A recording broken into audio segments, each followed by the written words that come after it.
안녕하십니까? 40년 그 이란 신정 체제가 뒤집어지는 것인지 지금 주목이 되는 상황입니다. 방아쇠가 된 것이 이란이고 휘발유 값을 100원에서 150원으로 50원 인상한 거, 이게 촉발이 된 것 같습니다. 역사는 항상 그 아이러니인 것 같은데, 기름 천지인 이란에서 기름값 50원 때문에 레짐 체인지가 시작되는 것이라면 이것도 아이러니 아니겠습니까? 이 휘발유값 인상에 항의하는 시위가 11월 중순 이후 이란 전역에서 계속되고 있고요. 이란은 인터넷망을 완전히 차단을 해서 소식이 깜깜하던 차에 드디어 그 시위 진압의 끔찍한 영상들이 입수되고 보도되기 시작하는 것 같습니다. 영원히 막을 수는 없겠죠. 미국 행정부, 또 UN, 글로벌 NGO 이런 데서 여러 가지 경로로 이게 독자적으로 입수된 그런 동영상, 사진들 이런 거 다 분석한 결과로는 지금 미 국무부 주장으로는 3만 개 이상 그 동영상 그 분석을 했다는 거죠. 1,000명 이상 사망했고 수천 명이 다치고 7,000명 이상이 구금되었고 이렇습니다. 당연히 이란은 이거 전부 새빨간 거짓말이라고 지금 반발을 하고 있습니다. 리터당 휘발유값, 이란은 100원이고 한국은 1,540원입니다. 우선 한국의 10년 동안 기름값 그래프 한번 보십시오. 네. 리터당 한 1,300원에서 1,900원대 움직였습니다. 지금 1,540원이라는 거죠. 이 가운데 세금이 60%, 원유 도입 원가는 33%. 그래서 국제시장에서 원유 33% 원가로 사와서 정제하고 유통하고 판매하는 그 모든 비용이 7%에 불과하답니다. 유류세가 완전히 쳐 죽일 도적새끼라는 사실이 다시 확인되는 거 아닙니까? 1,540원의 기름 넣으면 900원 정도가 지금 세금으로 강탈을 당한다는 겁니다. 기름은 생활 필수품인데 여기에 이렇게 많은 그 세금을 부과한다는 게 이게 말이 되겠습니까? 이게 전부 기업에게는 비용 상승이고요. 즉 고비용이라는 거죠. 가게한테는 가처분 소득 감소하는 거 아닙니까? 모두 경제의 독약입니다. 독약. 고비용 저효율 시장에서 기업은 투자 안 하고 떠나가 버릴 것이고요. 소비자는 소비를 안 하는 것이죠. 비싼 데서 안 사고 싼 데서 사는 게 이게 기본 중에 기본 아닙니까? 그래서 저는 유류세 완전히 폐지하고 이 사용량에 따라 부가세 정도 징수하는 것이 맞다, 이렇게 주장하고 있습니다.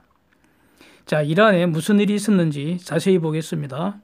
11월 15일 0시부터 리터당 100원 하던 휘발유 값을 150원으로 인상을 하고요.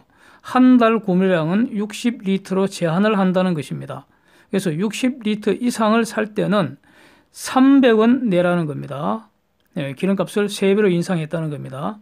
최대 3배까지.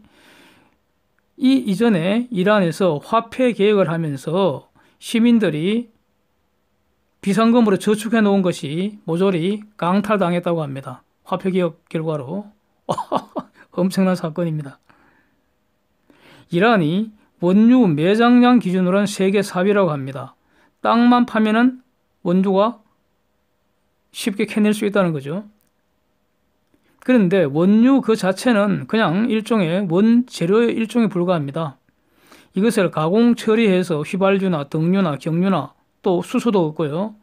이런 걸 얻어내기 위해서는 돈과 기술을 투입해서 정유 공장을 짓고 또 그것을 운영을 해야 합니다. 이것은 이란이 스스로 할 수 있는 일이 아닙니다. 어쩌면 핵 개발보다 더 어려울 수도 있습니다. 이런 일은 시장이 하는 것인데 이란은 시장에서 퇴출을 당한 거죠. 그래서 새로운 정유공장 지을 수도 없고요. 기존 정유공장이 낡고 고장이 나도 수리할 수도 없습니다. 그래서 결국은 그 원유를 헐값에 팔아서 휘발유를 비싸게 사와야 하는 이런 구조인데, 이거 원유를 이제 헐값이라도 팔 수가 없잖아요. 틀어막아 버렸으니까. 지금까지는 이 기름값을 낮추기 위해서 이란 정부가 보조금을 지급해 왔다는 겁니다.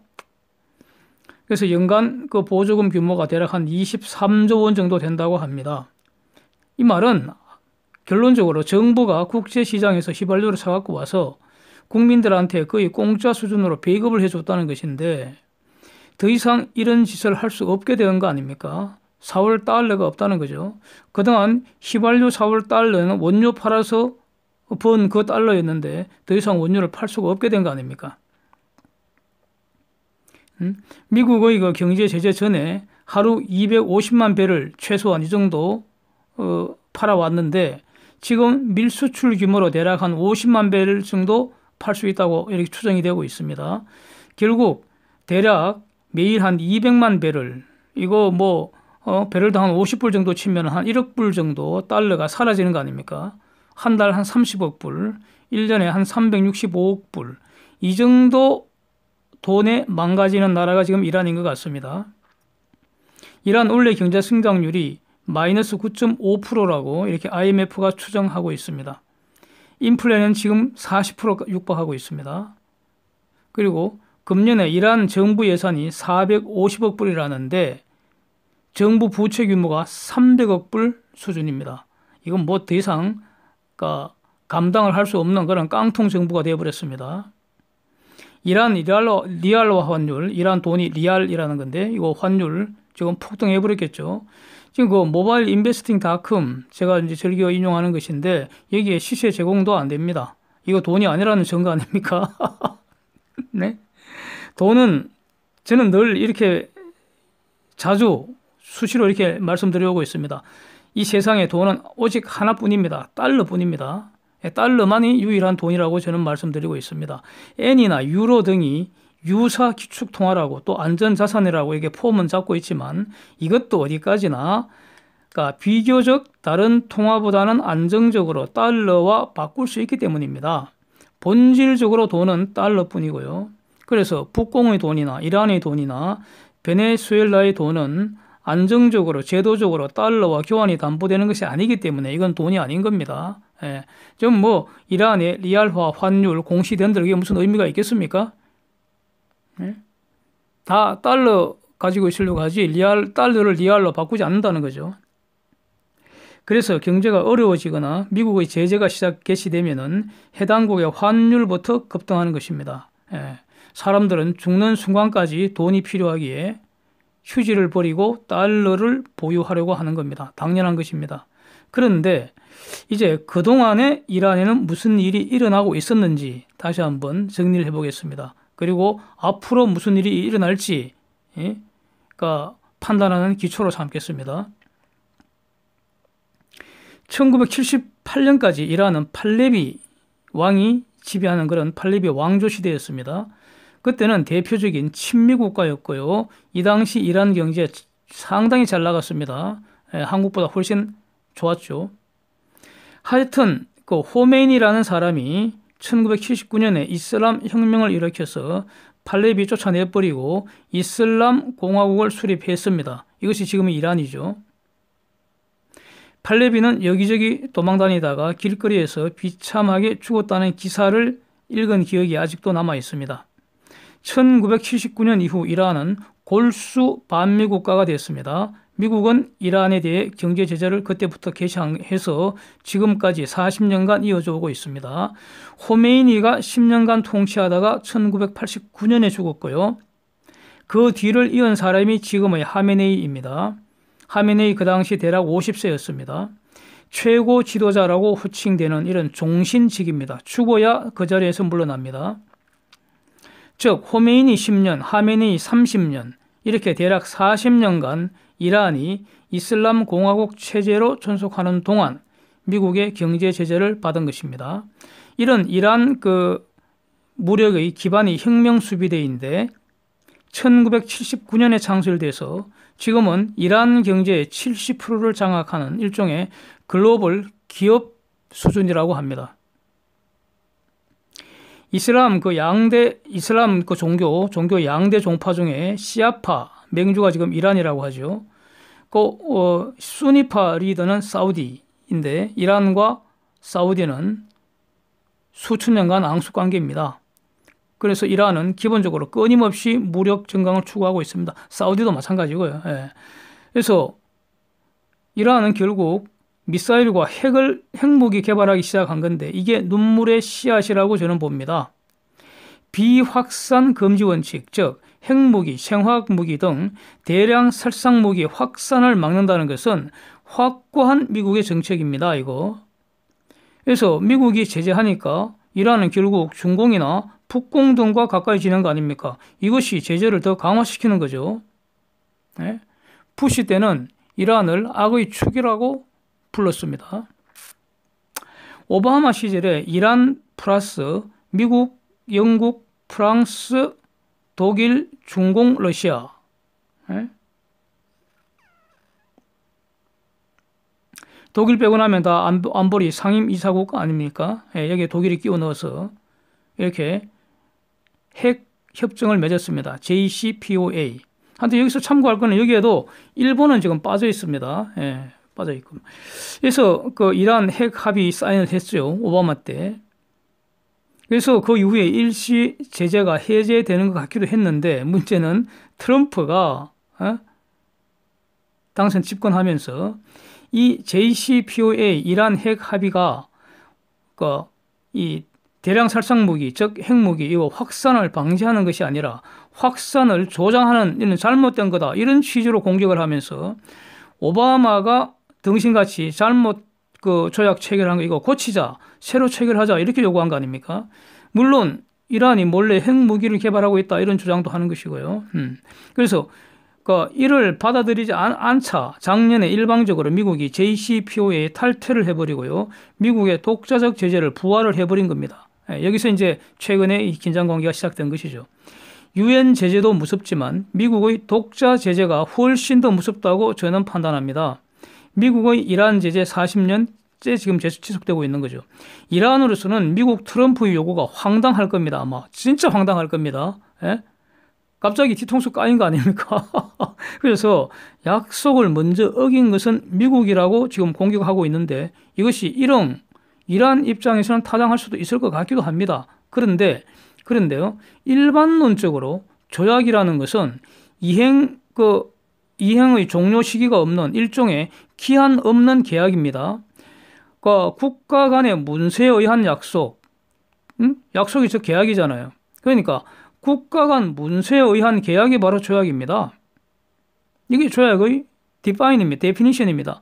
당사자 일방이 언제든지 그 계약의 장내 내용을 수정을 요구할 수 있고요. 파기할 수도 있습니다. 예?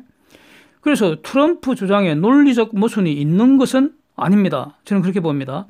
엄밀히 말하면 미국이 약속을 어긴 거 하나도 없고요. 약속을 고치자는 겁니다. 이러한 주장은 언제나 가능한 겁니다. 미국이 그 말을 하는 순간까지 조약상 미국의 의무는 다 이행을 했기 때문에 미국이 약속을 어긴 것은 없고요. 다만 약속을 고치지 않으면 앞으로는 더 이상 조약에 남아있지 않겠다는 것이요. 그죠? 이게 미국의 트럼프의 태도이기 때문에 논리적으로는 아무런 문제가 없는 겁니다. 예? 자, 그래서 이 이란이라는 나라도 살 것은 많은데 팔 것은 기름뿐이잖아요. 원유 팔아서 다른 모든 것을 사와야 하는데 원유를 하루에 한 250만, 최소 250만 배럴씩 정상 그 국제 가격으로 팔다가 이 수출길 완전히 막히고요. 찔끔 그 밀 수출하는 규모가 지금 많아야 한 50만 배럴 정도 된다는 건데 이것도 밀 수출을 해야 하기 때문에 그 리스크 프리미엄 뜯길 거 아닙니까? 국제 시세대로 받을 수가 없죠. 예? 지금 얼마나 받는지는 아무도 모르죠, 뭐. 그런데 대략 국제 시세 절반 정도 받으면 많이 받겠죠. 그러니 이 지금 이란 입장이 지금 어떻겠습니까? 경제적으로 버티는데 한계가 온 것 같습니다. 중공이 미국의 경고를 무시하고 몰래 이란산 기름을 밀수입을 하다가 그 기업들이 지금 제재를 받고 있는 상황입니다. 그래서 이란은 그 호르무즈 해협에서 불장난 슬슬 일으킨 거요. 빨리 협상하자는 거죠. 그러니까 미국은 그렇게 협상이 많지는 않죠. 예. 미국은 더 세게 나가서 지난 4월 8일자로 이란 혁명 수비대를 외국 테러 단체 FTO로 지정을 해버렸죠. 예. 이 정도는 이미 저희가 이 채널에서 가끔씩 다루어 오고 있었습니다. 혁명 수비대 통수권자가 바로 하메네이입니다. 미국의 그 행정명령에 따르면 하메네이, 그 다음에 하메네이 그 사무실, 그 다음에 이란 혁명수비대 8명의 사령관들, 그 다음에 이들이 임명한 장급, 그 단체의 장급 관료들, 다 지금 그 제재 대상으로 삼아버리고요. 이란 최고 지도자가 임명한 관료를 미 재무부 장관이 제재할 수 있는 권한을 부여했습니다. 그리고 이들 제재 대상인 사람들의 미국 자산 동결해버렸습니다. 그 다음 중요한 거, 이들과 거래하면은 미국 금융시장에서 퇴출된다는 겁니다. 미국 금융시장에 접근을 못하면은 달러, 즉 돈을 어디서 구합니까? 혁명수비대가 이란 경제의 최소 70%를 장악하고서 글로벌 경제활동의 그 주체라는데, 이를 테러 단체로 규정했다는 것은 이들과 거래하면은 테러 단체와 거래했다는 것이기에 아무도 정상적인 거래를 안 한다는 겁니다. 즉, 이란은 시장에서 사라진 거 아닙니까? 예? 시장을 떠나서 살아남겠습니까? 더욱 무서운 사실은요, 테러 단체의 수장은 언제나 어디서나 미국 무력의 실력 행사의 대상이라는 거 아닙니까? 오바마가 9.11 테러 그 수괴를 처단했고요. 최근에 트럼프가 IS 그 테러 단체 수괴를 처단했습니다. 자, 12월 6일 날 JCPOA 당사국들이 오스트리아 비엔나에 모여서 이제 회의를 했죠. 이란을 제외한 5개국. 이게 바로 유럽 3개국의 영국, 프랑스, 독일, 그 다음에 중공, 러시아, 이게 5개국이죠. 이게 이란한테 핵 합의 사항 준수를 촉구했다는 사실입니다. 지금 이란은 그동안 그러니까 JCPOA 상에 이란 의무 이행하지 않겠다고 공개적으로 선언을 해서 60일 단위로 의무 불이행하는 정도를 점점 세게 높여오고 있죠. 그래서 우라늄 농축한 그 보유량도 한도 초과했고요. 우라늄 농축 정도를 점점 더 강화시키고 있습니다. 농도를 높이고 있다는 거죠. 여러 번 지금 다룬 바가 있습니다. 여기에서 그 5개국이 이란의 핵 합의의 그 내용을, 의무 사항을 준수하라 이렇게 촉구를 했습니다. 여기서 지금 그 주목이 되는 것은 유럽 3개국, 즉 영국, 프랑스, 독일이 JCPOA 그 조약상의 절차 중에 하나인 분쟁 조정 절차를 추진하자고 주장했다는 점입니다. 이게 아주 저는 그 무서운 사실인 것 같습니다. 이게 안건은 이겁니다. 이란이 핵 합의 조약상 의무 불이행을 전제로 이란이 스스로 그 핵 합의 안 지킨다. 이걸 이유로 해서 핵 합의 유효성을 심사를 하자는 겁니다. 이게 지금 그 인정이 되어버리면은 완화된 유엔 제재, EU의 대이란 제재를 공식적으로 제기할 수 있게 되는 겁니다. 그래서 지금 그 미국은 이란에 대한 독자적 제재를 부활해서 지금 추진하고 있고요. 그런데 유엔과 EU에서도 이란 제재가 과거에 있었는데 이거는 JCPOA가 유효하다는 전제에서 지금 제재 안 하고 있는 거죠. 그런데 분쟁 조정 절차 개시하자 이 말은 JCPOA 상의 유엔 제재, EU 제재를 다시 부활하게 하는 절차인 겁니다. 일단 이것은 유예됐습니다. 그런데 문제는 이런 논의가 있다는 것은 앞으로 다시 추진될 수 있다는 것이기 때문에 주목된다는 겁니다. 또 이 회의 전에 유럽 3국이 유엔 사무총장한테 공식 문건을 보내서 이란이 핵 탄두를 탑재한 탄도미사일을 개발했다. 이런 서면을 발송했습니다. 이거는 중요한 팩트입니다. 이것은 이란이 유엔 결의 위반했다는 주장이고요. 결의 위반이면 제재를 해야 한다는 그런 겁니다. 즉 유엔 안보리가 다시 제재할 수 있는 요건이 충족됐다 이런 주장입니다. 그래서 앞으로 무슨 일이 날지 보겠습니다. 미국 논리에 의하면요. 해외 테러 단체가 이란 시민들의 정당한 시위를 기관총, 무장 헬기까지 동원해서 대규모 무차별 살상하였다는 사실입니다. 미국 논리 입장에서 본다면 40년 동안 그 억압되었던 민심이 지금 경제가 폭망한 상태에서 더 이상 버틸 수가 없어서 폭발하는 것이 이번 그 시위인데 과연 무력 유혈 진압 한다고 잠잠해질지 매우 의문이고요. 두고 볼 일이지만 시위는 계속될 가능성은 높다고 봐야 합니다. 이를 막기 위해서는 이란은 무력을 사용하지 않을 수 없을 것이고요. 이란 무력의 주체는 혁명수비대입니다. 혁명수비대는 미국이 이미 지난 4월에 해외 테러단체 FTO를 지정을 했다는 겁니다.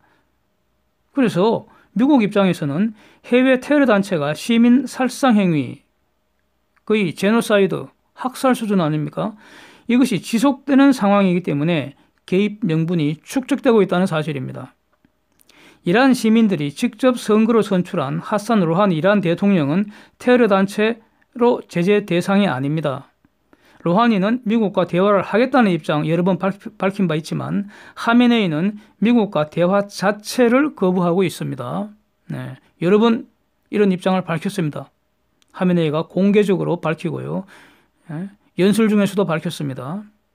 자, 호르무즈 해협 상선들 보호하기 위해서 다국적군 조직하는 이 이슈와 관련해서도 그동안 소극적이던 일본도 드디어 자위대 파견하는 방향으로 결론 짓고요. 이를 이란 측에 이미 사전에 통보했다고 합니다. 이런 뉴스가 얼마 전에 떴습니다. 자, 그래서 이번 시위 사태를 계기로 미군을 정파를 한다고 하는데 그 숫자가 7,000명이다, 14,000명이다. 이 숫자는 오락가락하고 있는데 문제는 이거는 미국이 중동 문제에서 거리를 두려는 움직임, 가령 시리아 철군이나 아프간 철군 이런 것과는 차원이 완전히 다르다는 겁니다. 미국은 가령 더 이상 중동의 석유에 의존할 필요가 없기 때문에 중동 내부 문제는 중동 애들 너희끼리 찢고 뽑고 해라. 미국은 더 이상 깊숙이 관여 안 하겠다. 이런 정도인데 이번에 이란 시위 사태에 대비하는 것은 성격이 완전히 다른 것이라고 봅니다. 해외 테러 단체의 대량 살상 행위를 응징하는 것이기 때문에 지금 추가 파병 숫자가 7,000명, 10,000명, 14,000명 이런 것은 시작에 불과하고요. 필요할 때 수십만, 수백만이 될 수도 있을 것입니다. 왜 안 되겠습니까? 미군이 이 정도로 준비한다면 다른 다국적군 규모는 그에 비례해서 엄청난 규모가 될 것입니다. 이것이 이란 주위를 포위하게 된다는 겁니다. 미국은 포스트 하미네이 체제를 준비할 것이다 이렇게 보는 것이 타당할 것입니다. 결국 미국이 막으면 뚫을 자가 없을 것이고요. 미국이 찌르면 막을 자가 없을 것이기 때문에 오래지 않아서 이러면 오는 봄이 가기 전에 또는 봄이 오기 전에 새로운 이란을 볼 수 있지 않을까 기대를 해봅니다. 그렇다면 이것이 우리에게 무슨 의미가 있을까? 경제적인 관점에서는 우선 간단하게 정리를 해보면요. 미국 관계가 풀리고 이란 시장이 열린다는 겁니다. 이란이 다시 국제시장에 편입된다. 이거 엄청난 호재입니다. 호재. 그렇지 않겠습니까? 이란 인구 8,300만 명. 지금 경제적으로 보면 완전히 원시림이 개발되기 시작하는 것과 같습니다. 유가 시장에서는 현재 50만 배럴 수준의 밀수출 규모 이란산 원유가 본격적으로 시장에 풀리면 250만, 많으면 300만 배럴까지도 공급이 가능할 겁니다. 만약에 이걸 더 이란이 적극적으로 개발해버리면은 500만 배럴까지 늘릴 수도 있겠죠. 아니면은 적극적으로 투자가 계속 이루어지면은 장차 1,000만 배럴까지 늘리지 못할 이유가 없을 겁니다. 여기에 단가를 곱하면은 그 당시 국제 시세 단가를 곱한 그런 달러가 매일 이란에 들어간다는 의미입니다. 그래서 기름 시장에는 신규 공급이 급증을 해갖고요. 오펙 플러스의 공급 축소 효과 사라질 것이고 유가 급락할 가능성도 있는 것이죠. 그 다음 글로벌 경제는 엄청난 신규 수요가 발생하는 거 아니겠습니까? 그래서 글로벌 경제 슬로우 다운 되는 것이 진짜로 멈추고 글로벌 경제가 활성화될 수 있는 이런 계기가 될 수도 있습니다. 그래서 이것이 이란 사태에 주시해야 하는 경제적 이유가 되리라고 봅니다. 네. 이상입니다. 함께해 주셔서 감사드리고요. 편안한 휴일 보내십시오.